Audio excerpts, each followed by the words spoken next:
everybody, and welcome to another episode in the continuing adventures of the Shrink and the Pundit. I'm Jeff Salzman, the Pundit, and I am here as always with our resident shrink, integral psychotherapist extraordinaire, Dr. Keith Witt. How you doing, Dr. Keith? Doing really good today. Hi, everybody. So today, you and I are going to take on the topic of masculinity, and particularly this idea that's arising in the culture of toxic masculinity. Yeah. And in the last week, we have had a couple eruptions of this controversy. One is the new American Psychological Association guidelines for the treatment of men and boys. Mm-hmm. And the other is a commercial from Gillette, the razor company. And we could look at both of those. But let's start with the APA guidelines. And these are your people, Keith. So tell me, what are they up to and what's going on here? Well, first of all, the APA has had guidelines from 2005 to now. This is the newest version of the guidelines. And the reason why I'm saying that is that there is a large body of research that has been done about the attitudes towards men and boys in the culture and what happens in the interplay between cultural standards and development and being in the world. And so the APA put out the American Psychological Association put out these guidelines for the psychological treatment of boys and men. Now, in the APA is in a lot of ways, it's a very amber organization. It has a lot of rules and a lot of precise definitions.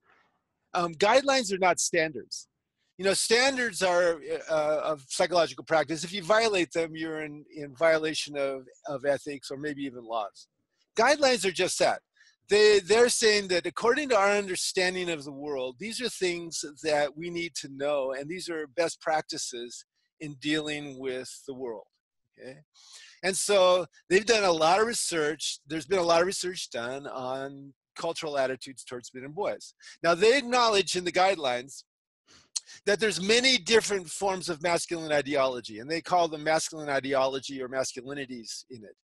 But statistically speaking, there are large numbers of men and boys that ascribe to certain characteristics of the masculine. Some of them are good. And, you know, these are represented in the guidelines, though not as much as the bad ones as usual, because the 20th century emphasis has been on psychopathology and psychology, as we've talked about before. Right. But, you know, courage, leadership, good fatherhood are heavily represented. But there's also aspects of traditional masculine ideology that cause problems, that cause physical, have been associated with psychological and physical problems and pathologies and so on. Now, what are these? And these are shared by vast numbers of men and boys around this country. One of them is anti-femininity, where it's considered bad, and we're really heavily in the lower left quadrant here, bad to be like a girl, act like a woman, and so on. And when I was a kid, when you were a kid, that was considered a primary insult to a boy. Yes. You're acting like a girl or a sissy and so on. Yep. So anti-femininity, a hyper focus on achievement, winning and achievement causes problems. A hyper focus on power over other people, power in the world, needing power, wanting to have power, that causes problems. The competition with disproportionate emphasis on winning and defeating your opponent, personal achievement or control or being in positions of power. And there's a lot of masculine standards around not showing weakness. It's as if you're describing somebody we all know who lives in the White House. All right. Yes. Pennsylvania Avenue. He really is an exemplar for almost everything that's bad. And then the restriction of emotion, particularly restriction of affection with other men. Anger's okay. There are some emotions that are more okay than others. Oh yeah. Now, so they have lots of research that shows that these things lead to problems. One of the problems is what they call gender role strain. Gender role strain is there's pressure from the culture for me to conform to these things, and in trying to do that, I experience stress. And then there's gender role conflict, where who I experience myself to be is a direct conflict with what the culture says is okay to be a man.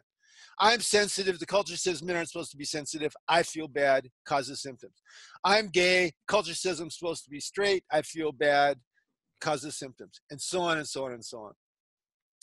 And this is associated with bullying, domestic violence, incarceration, psychotherapists diagnosing externalizing things with boys like conduct disorder rather than depression or anxiety. They're more likely to diagnose that with girls, more likely to use psychotropic drugs to try to control behavior in boys.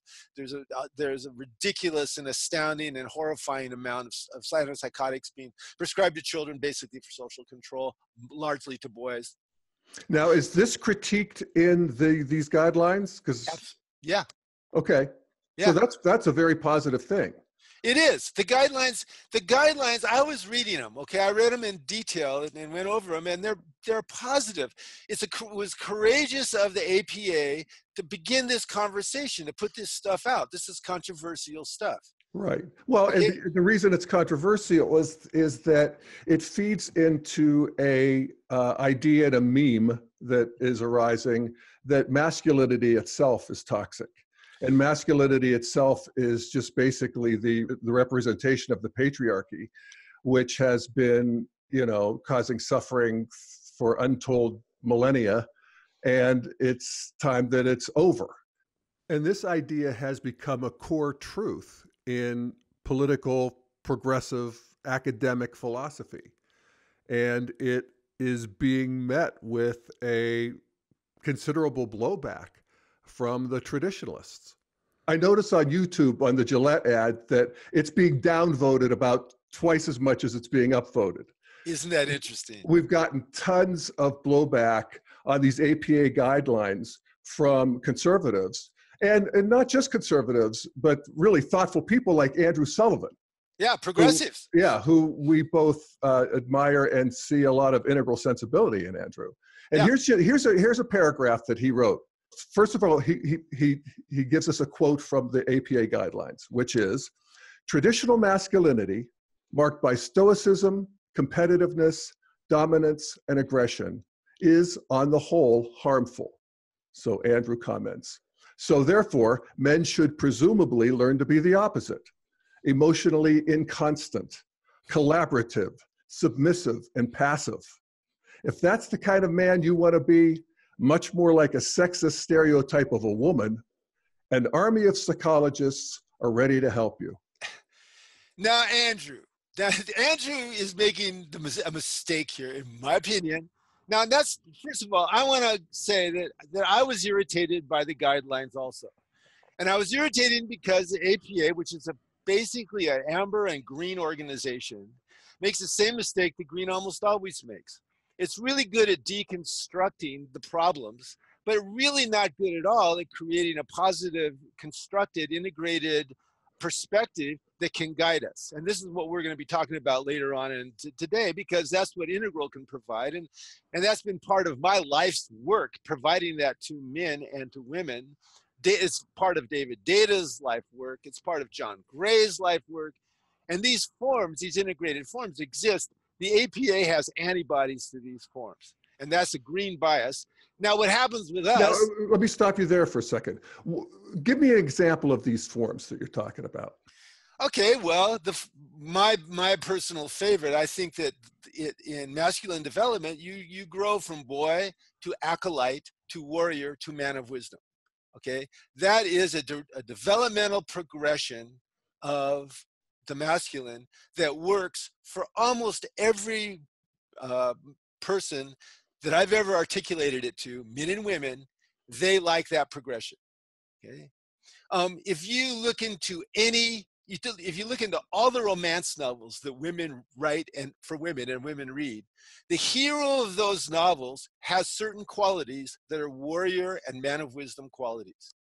He is true to his values in the face of adversity. He does not sacrifice them for personal aggrandizement or for gratification. He doesn't betray other people. He has integrity. He has masculine presence. He's unafraid of his sexuality and her sexuality, and is comfortable leading them into a shared sexuality that is joyful for both of them. He is eminently trustable. He is self-aware and invested in his own development as a man and in the relational development, okay?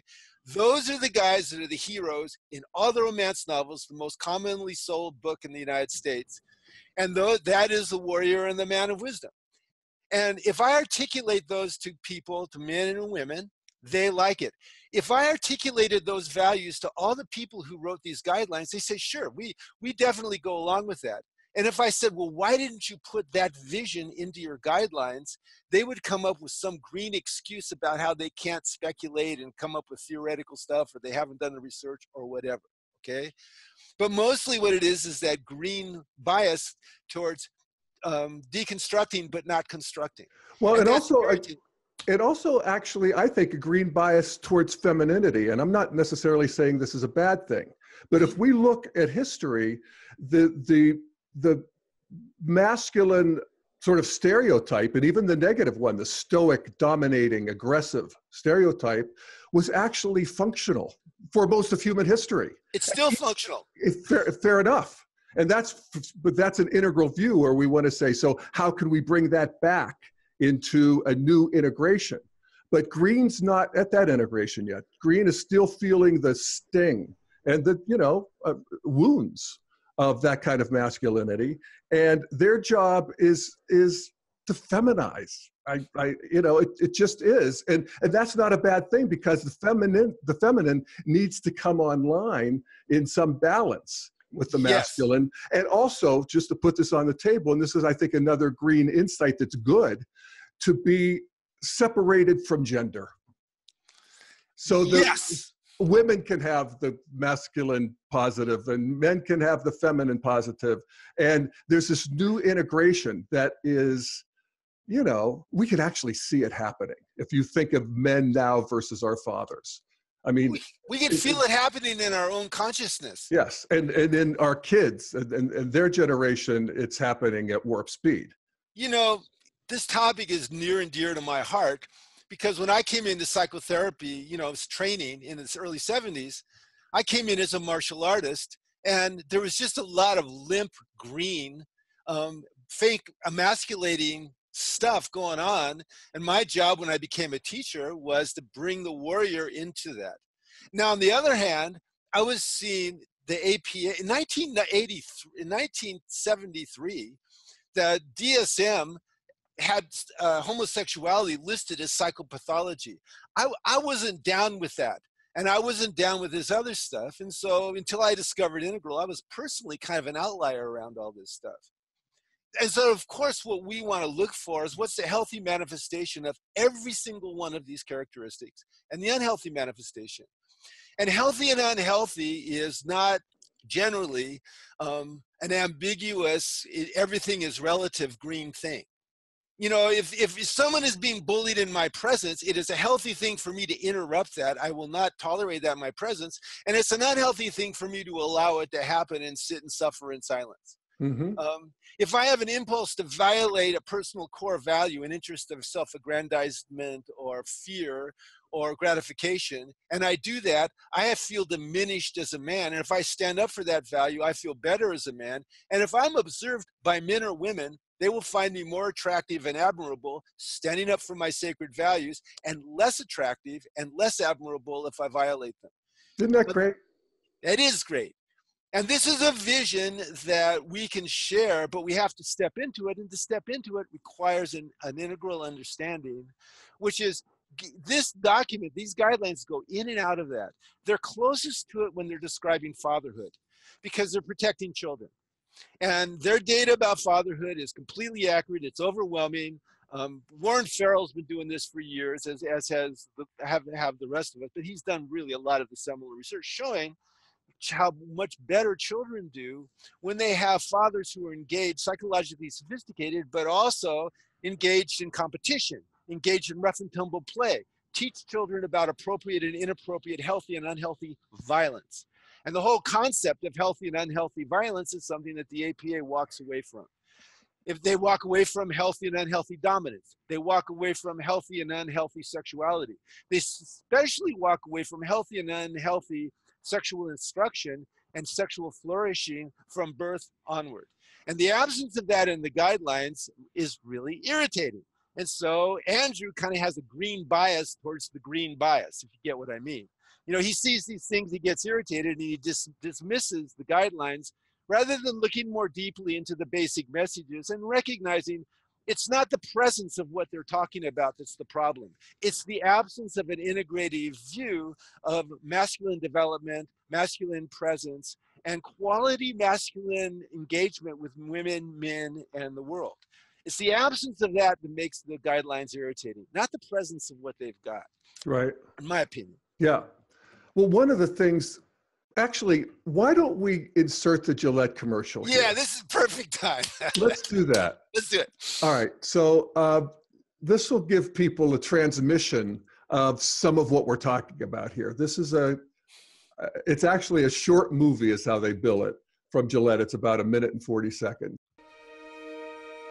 Bullying. The Me Too movement against sexual harassment. Masculinity.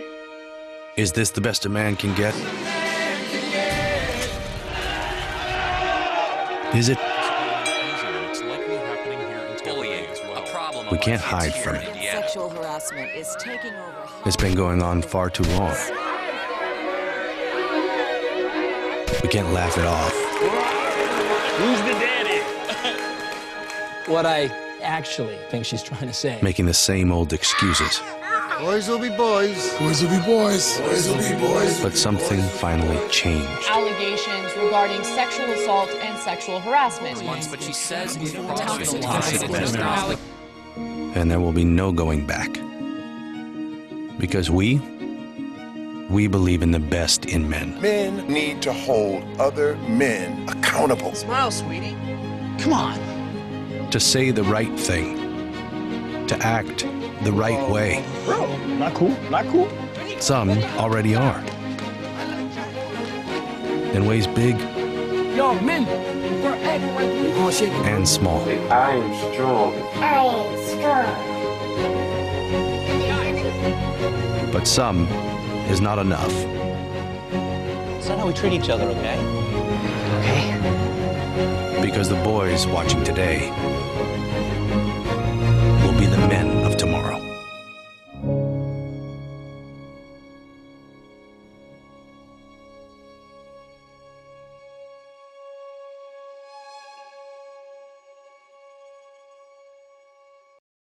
There now, that wasn't so bad. I liked it. I did too. It's inspiring in a way. There's only one part of it a couple of parts I don't like. One part that I don't like is I don't like how they pathologize guys looking at beautiful women and wanting them. You know, we're going to look at beautiful women and we're going to want beautiful women. And now there's appropriate ways, healthy ways of doing that. Not just healthy for guys, healthy for women and enjoyable. And there's unhealthy ways. And so it's, you know, this reminds me of Bina's whole work on polarities. You're always just looking for the healthy and unhealthy expression. And if that is a standard, well, then that's really great for everybody, including developing children. Right. Now, one thing the APA tends to do is it tends to demand that everybody be at a different value mean than they are sometimes. And that's the sort of, even the whatever resistance I have to that commercial, and I basically think it's doing God's work and is a positive force in the world. I'm for it.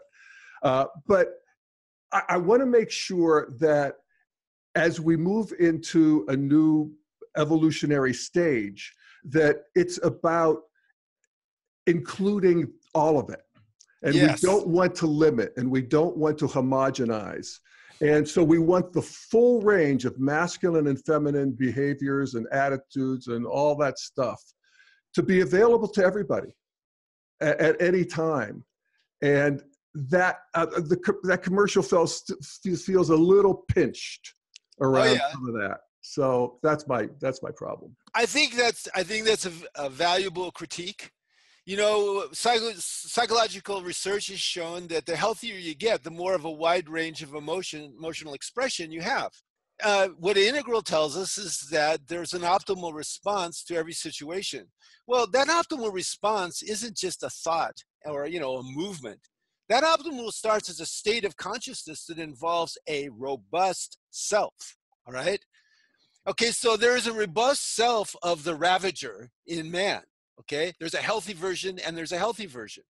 There is a robust self of the ravaged, in a woman, healthy and unhealthy version. And let me just say, there's a healthy and unhealthy version of the ravisher and ravished in male homosexual relationships and female homosexual relationships, I'm assuming. But I know firsthand on the former. Yes, and yes, yes. And most of us are a mix of those things, certainly I can empathize with almost all of them. And in any given moment, if there's one that's appropriate, I want to be able to do it and not be restricted. Remember, restricted emotionality was one of those things. Yeah. Restricted is that my being wants to do one thing, but I'm restricting it because I'm afraid that the culture is going to get pissed off at me. With justifiably, by the way, the culture will get pissed off at me in certain cultures, will get pissed off at you and will attack you for being different. That's the nature of amber, and we all have to grow through amber. Elementary school kids especially are living in amber, and so if they don't have very, very expert supervision and guidance, the kids that are different are going to be discriminated against. And if they do have expert guidance and training, when the discrimination begins, it becomes teaching moments for both the bullies and the victims. So don't you think we're making really great progress there? More than people give us credit for. The integral age is blossoming all around the world, and I just there's so much crap happening. People really aren't seeing it, but it really is the upstart spring beneath all the detritus that we're having to deal with. Yeah. And and so I'm hopeful about it. And so the pushback that people are giving around the guidelines and around this commercial.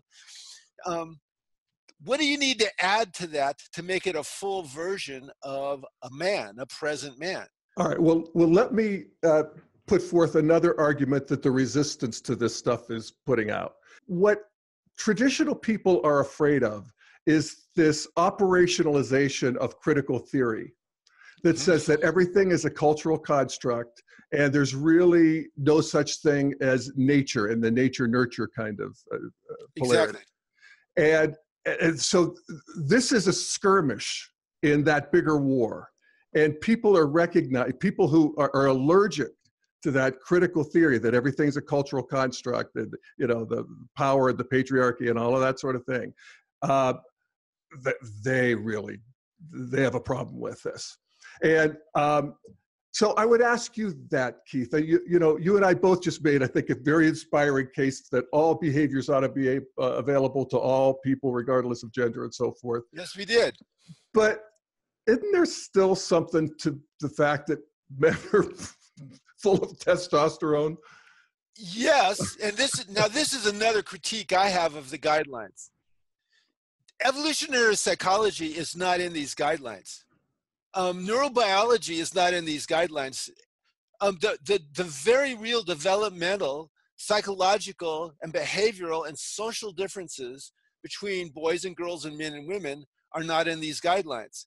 It's almost as if they're relating to us as like these disembodied consciousness that didn't arise from primates that were living out there are social organizations associated with every species of primate. We can look at the gorillas and chimpanzees and rhesus monkeys, and they all have typical social organizations that are genetically driven, as do human beings. There are always going to be dominance hierarchies. There's always going to be the pair bond. There's always going to be jealousy. There's always going to be desire and betrayal and sexuality and romance and so on. There are going to be social constructs to try to control our sexuality and our dominance one way or another, our violence one way or another. I mean, this all happens. This all happens in us.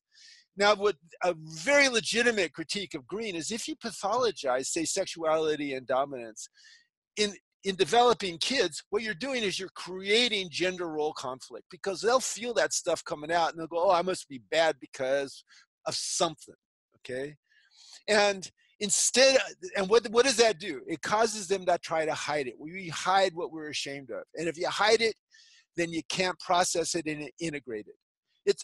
I advise people, they say, when should we start talking to our children about sex? I say, start talking to your children about sex when your children begin to speak. That's when you start. And you have that conversation the rest of their lives with them and with everybody else. Really, really? When do we start talking to children about violence? When they begin to speak, you start talking to them about violence. And before that, they've had nonverbal training about it. So it's a really valid critique of these guidelines. And when I first read them, I was super pissed about the absence of all this stuff, which made me want to discount all the other good stuff in it. And I read it through and I went, this is a lot of good stuff, but it's really missing that. And you're right. The more we're in touch with that stuff and we're authentic and we integrate it, the more substantive we are. And we can tell, all of us, men and women, we can tell a guy that is connected with his masculine core and embodying his values and a guy who's not. And there's a difference. And the guy who does has an edge. But that's the way it works. It's irresistible. Excuse me. It's irresistible.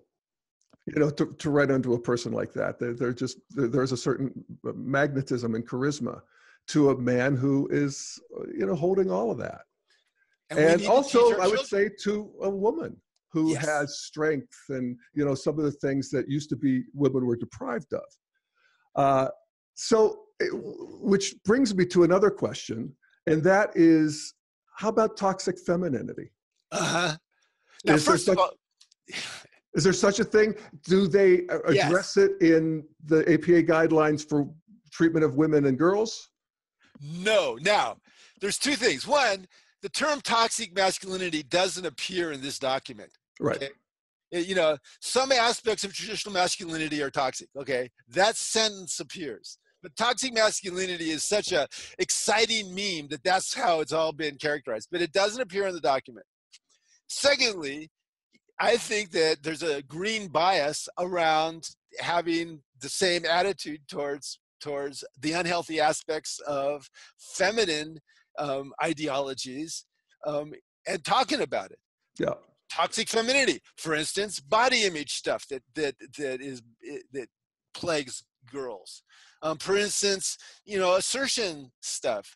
You know, how many women in my practice over the last 45 years struggled to be able to ask for what they want and say no, because there was a cultural pressure on them to say yes and not ask for what they want. Yeah, and then oftentimes they're also exerting power passively and manipulatively. And, you know, we all know what that is. Yes, we all do. know women like that. We all know men like that. Also, okay, so you get a bunch of women together who have 1 or 2 year olds, okay? And then a bunch of guys, okay, and they're all in separate rooms. Okay, the guys are bitching about how their wives won't have sex with them, and about, you know, how, you know, and the women are all bitching about how their guys don't really get it and so on. And they don't really realize that this is a big problem, and that 70% of people 3 years after the birth of the first child are doing worse because of this kind of stuff. And this is unhealthy versions of traditional masculine feminine ideologies. And so when people come in, I teach them, you don't want to do that. In that area, you want to be an outlier. You want to be in that group saying, no, I love my husband. You want to be that guy talking, you know, we started having sex again 3 or 4 months after the birth. And, you know, and we started being a lot more affectionate and sensual with each other, because that's what we needed to do to stay connected through all the trials of having children. You want to be that guy. You want to be that woman. You want to be somebody spreading that integrative message of being the healthy masculine and the healthy feminine. And we need, you know, if you want to make a really healthy guy, give him a great feminine partner that he's willing to receive influence from. And together, what my Aunt Dorothy calls the 2 wings of the dove. You know, the person that has helped me be a better man in my life, a better warrior in my life, a better man of wisdom more than anyone else has been my wife, Becky. And how has she done it? She suffers when I'm not my best self, and she lights up when I am, okay? Okay, that dynamic has guided me for 45 years, okay? And yeah, I have a lot of feminine characteristics, and she has a lot of masculine characteristics, but in the sexual occasion, she's more feminine, I'm more masculine, and we like it that way. Now, some people don't, and that's fine if they don't, okay? But it's not fine with me if they're not fine with themselves. And I'll take a stand for that when people come and say, I don't like myself because I have these submission fantasies. Right. In one study, 2/3 of gay guys like being bottoms, okay? But they wanted to appear more masculine because they're a little anxious about it, okay? I thought, oh God, so somebody comes in and says, well, I like being submissive, but I don't like that about myself. Well, if that's what gets you off, you need to learn how to like it about yourself and figure out a way of doing it that works for you. Or I don't like, wanting to ravish my partner.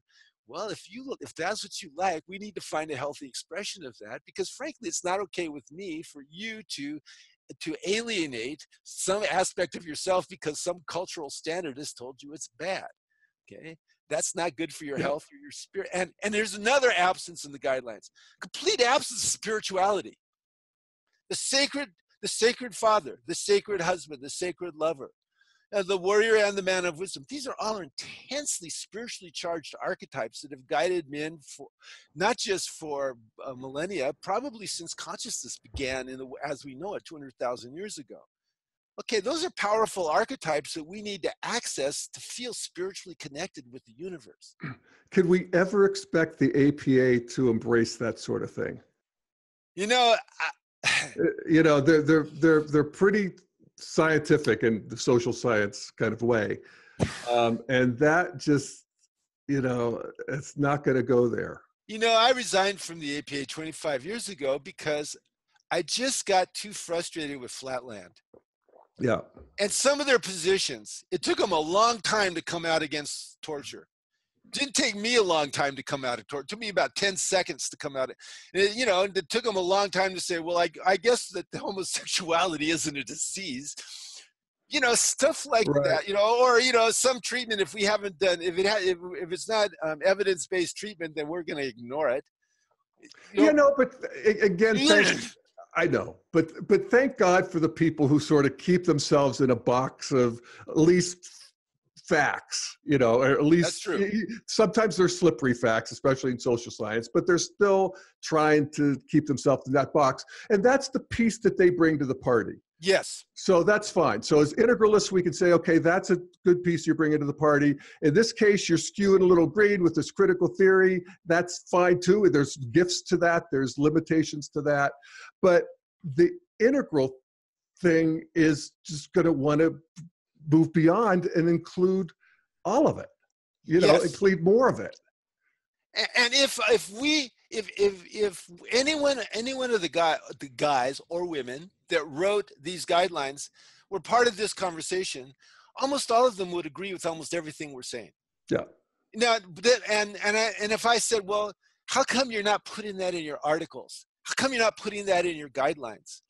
They would come up with some right quadrant rationalization, but basically what that's doing is it's reflecting a left quadrant allergy towards taking a proactive stand for an integrative vision of what is healthy masculinity or healthy femininity. And so as psychologists, I believe we have responsibilities to take those stands, and I take those stands. And sometimes I get pushback from Amber. I get pushback from Green, from some of the, not often, but occasionally. So Keith, in the notes you sent me, you laid out, I think, a very beautiful path to move forward into this more integral sensibility around all of this masculinity, femininity, and so forth. And it's a move from selfish values to spiritual values, or sacred values. Often when someone, and this has been happening in Amber forever, for 10,000 years. One of the things that when the guidelines were talking about microaggressions or privilege, like people feel like they have extra power and privilege because they're in the in group and there's people on the out group. Part of me was kind of grinding my teeth because I'm going, everybody has an Amber side where there's people on the in group that have more privileges and people on the out groups that don't. For instance, you have a lot more privileges than the guy down the street with me because you're on the in group, you're my good friend. You know, there's a lot more sacrifices would make for you than I would make for him. Okay, I don't think that makes me a bad guy. I think that makes me a human being that is realistic about how I organize the hierarchies of my life. That being said, unhealthy amber will objectify and exploit. And they pretend, like the Spanish Inquisition, that you're doing it for your own good, but you're not, okay? Now, what do sacred values do? Sacred values maintain the dignity of the individual, and they're respectful. Martial arts is a good example of this. You know, the concept of healthy hypermasculine cultures is a good example of this.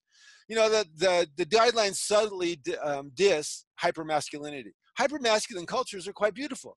The karate studios I studied in were hypermasculine cultures where dignity and respect were core values that everybody was expected to follow. And if you didn't, bad things happened to you, and we didn't mind that. The Navy SEALs is a hypermasculine culture that has created one of the best protective forces in the world. And that culture is a beautiful culture. And the Navy SEALs I've talked to have been warriors moving into men of wisdom, very impressive men. Some fraternities are unhealthy hypermasculine cultures. And so again, what we're looking at is what's the difference? Sacred values tend to be values that are sourced in that inner self that is wise and caring and kind, doesn't objectify other people, but, you know, moves forward on purpose, sacrificing for sacred values, sacrificing for self, sacrificing for others, sacrificing for a cause. That tends to be beautiful stuff. That tends to help us grow. You know, when we shift into exploiting other people, we tend to degrade our consciousness and degrade everything else. And, you know, the research actually supports this. Oh, and in real experience, you can feel it. Yeah. You know, I mean, when I'm in exploitative mode, I feel it, you know, to the degree that I'm aware of it, at least. And I don't like it. You know, it's definitely sucking the life out of me. And the self-sacrifice is, in a way, the opposite. You don't want it to be sort of shallow, stupid self-sacrifice, but to give yourself to a cause greater than yourself, you know, you kind of can't beat that. Which brings us to boy, to acolyte, to warrior, to man of wisdom. If you're moving into the warrior archetype, you need ordeals, and ordeals are dangerous. Now, if we don't provide those for our kids and our teenagers, they're going to go provide them for themselves and go risk their lives. And accidental death is the #1 cause of death between kids between 1 and 44. And so what we go is, okay, what are the appropriate risks? Let's prepare you for the appropriate risks. Take the appropriate risks, particularly the ones that are life-threatening, like driving, and make sure that you understand what you're dealing with. Have the ordeals, deal with the mistakes, learn from them, and in the process, discover yourself. Okay, that's what ordeal does to the development of the warrior. It's necessary, it's important, and violence is part of that. Okay, fear is part of that.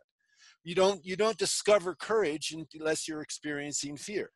And boy, I mean, you talk about how you had martial arts as the sort of vehicle for that for you. Yes.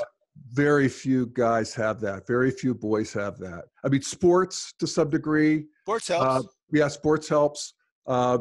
Even hunting, Sure. you know, that kind of wilderness experience is great. But a lot of boys have basically nothing. Right. And the boys that have fathers that do rough and tumble play, that do competition and teach them how to be good winners and losers, those boys do so much better than boys that don't have it. And so we need that. And, you know, fathers need to learn how to do it, and we're not teaching fathers adequately. Half the fathers in this country don't think they're doing a good job as fathers. Okay, well, why not? I mean, we have them until they're 18 years old in an educational system, and they're 18 and they haven't learned how to be a good father. There are lots of women's studies classes in college. How many men's studies classes are there in colleges? Hardly any at all. You know. Yeah. Now, it's almost like we're going to look back on this modern age as the age of, I mean, it's been called this, the age of alienation, the age of atomization. Yeah. You know, hopefully in the sacred world to come, we will have figured out how to bring back those dense relationships that occur in pre-modern cultures. And, yes. and the, you know, the journey that people take that they're very aware of in pre-modern cultures in terms of trials and growth and you know, that sort of thing. And we'll bring that back online and look back on this modern age as, you know, certainly the age of technological marvels and all kinds of good stuff, but also an age of emptiness in terms of our human capacities and human relations. And, you know, that's becoming clearer to me as I think about this. You know, people talk a lot about integration, but what is really an integrated consciousness? I mean, what is it? If you think about it, an integrated consciousness is a consciousness that never loses contact with your wisest self. Once you're, no matter what state you're in, no matter how you're manifesting your type, no matter what kind of weirdness is going on, you continue to have access to that wisest self. You're an integrated consciousness. And you can't do that unless you're an authentic expression of whoever you are. You know, and tribal society would help people discover who they are. This is good tribal society, healthy tribal society, and be true to the, you know, when I wake up in the morning, I go up and I take a glass of water and I go outside and I raise it up to the sun and I feel all the feminine energy of the universe coming through that water, through my body and becoming masculine as it goes into the earth. A shaman taught me that ceremony, I don't know, 20 years ago, and I do it every single morning. Now, every single value meme in me experiences that ceremony differently. There's a part of me that thinks that you know, that it's happening. I'm one of the avatars that's making this happen. Part of me thinks this is a form that I go through to help me organize myself. You know, part of me is just being faithful. You know, we do our practice to be faithful. A part of me goes, this is opening me up for further development. All those parts of me come together when I do that ceremony because, you know, they're all real inside me. I don't know. It feels right to do that as well as other practices. You know, if a man is suffering, often he needs to discover what is the core yearning for him to be in terms of an embodied masculine person. You know, the warrior man of wisdom, perhaps, even the divine artist, the divine husband, the divine lover, all those things, the divine friend. If you're yearning to be that, then, and you move towards that and do the work on your own trauma and so on, you become more integrated. And as you do that, you feel more strong, simultaneously more empty and more full. And this is where agency and communion, emptiness and fullness come together in all of us. And of course, you can have Ripley, who can just go kick ass warrior stuff. And you can have Oscar Wilde on the other side, you know, doing everything. There's always exceptions, and we want to respect all of them, and that's what the APA does with diversity. But what they miss, of course, what Green almost always misses, is that there's larger forms that exist that are coming up from our genetic groups and our spiritual groups and from the archetypes, and we ignore those forms at our peril. And so in Integral, we bring those forms back and we integrate them into all this great social research and all this other stuff that the APA brings. And we come up with these more complete, more full, more integrated ideas of what it means to be a man and a woman and a sexual being and a father and a friend and so on, that are substantive, you know, that don't have that kind of shallow, weak, limp quality that Andrew Sullivan is so pissed about when he reads the guidelines. Yeah, right on. Well said, Brother Keith. Yeah, Thank you. All right, well, we good? We're good. I'm good with this. We got this thing squared away? I think that we do. I wanted one thing about this that was challenging for me personally is as I went into it, I kept on falling into the same place that Andrew Sullivan must have fallen into. I'd get irritated and have these impulses to dismiss the whole field or the whole thing. Me too. And I went, no, Keith, let's look at a whole vision of the guidelines, a whole vision of the APA. That whole vision was almost always mostly a positive thing. What it made me want to do is meet with them and share with them and discuss this with them, create a dialectic with them about what's possible, how the APA could be so much more wonderful if we brought these spiritual elements in, these archetypal elements into the basic framework. And I want to do that, and I try to do that when I'm talking to a more traditional psychology audiences. And I'm really working at my own inherent, resistances and antibodies. Yeah, that's all part of the fun. It's all part of it. Yeah. Well said, Jeff.